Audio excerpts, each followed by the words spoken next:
मेरे वालिद पॉलीबस कोरियन थे और मेरी वालिदा मैरोपे डोरियन थी।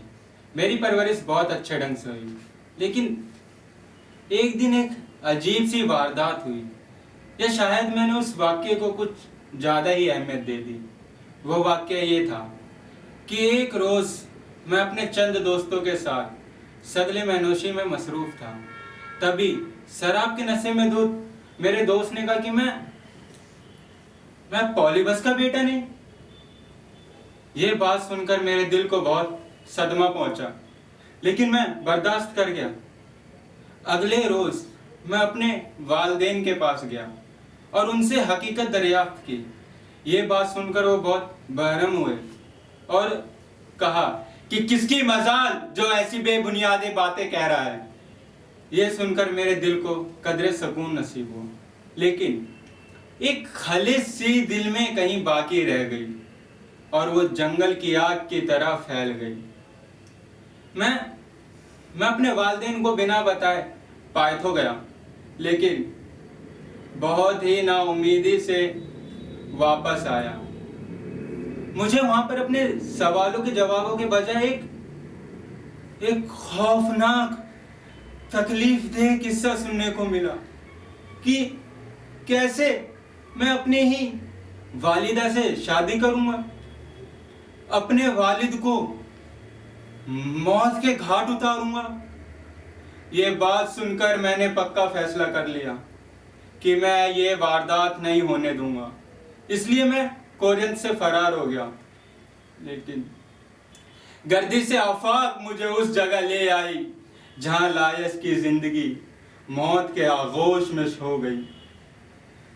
मैं सच कह रहा हूं कोस्टा, जब मैं वहां गया जहां पर 3 रास्ते मिलते हैं, तो मैंने देखा एक सरदार जिसके पीछे एक घोड़ा गाड़ी थी और उस घोड़ा गाड़ी में उसी सकलो सबात का इंसान बैठा था जिसका जिक्र तुमने किया। उसके राहगीर ने मुझे बड़े ही बदतमीजी से रास्ता छोड़ने को कहा। उसके मालिक ने भी मुझे तौहीन आमेज अल्फाज इस्तेमाल किए और उसके गाड़ी वाहन ने मुझे एक तरफ ढकेल दिया। मैं गुस्से की आगोश में आकर उसे मार गिराया। उसका बूढ़ा मालिक मुझे पैनी नजरों से घूरने लगा। जैसे ही मैं उसके पास से गुजरा, उसने गाड़ीवान से हथियार लिया और मुझ पर वार किया, लेकिन उससे पहले ही मैंने उस पर एक डंडे से भरपूर हाथ मारा और वो बेजान होकर गाड़ी से बाहर गिर पड़ा। और मैंने गुस्से की शिद्दत में आकर उसके एक एक साथियों को मौत के घाट उतार दियो।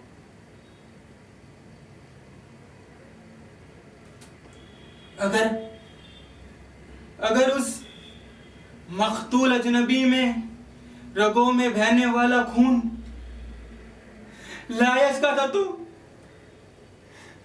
मुझसे बदनसीब इंसान कौन होगा? वो सिर्फ मैं ही होऊंगा, सिर्फ मैं, जिसे कोई शख्स पनाह नहीं देगा, कोई शख्स नामो पयाम नहीं करेगा। मेरी दी हुई बद्दुआएं मुझी पर नाजिल होंगी। मेरे इन नापाक हाथों ने उसकी शरीके हयात को छुआ। ये हाथ गुनहगार है, मैं गुनहगार हूं, मेरा पूरा वजूद गुनहगार है।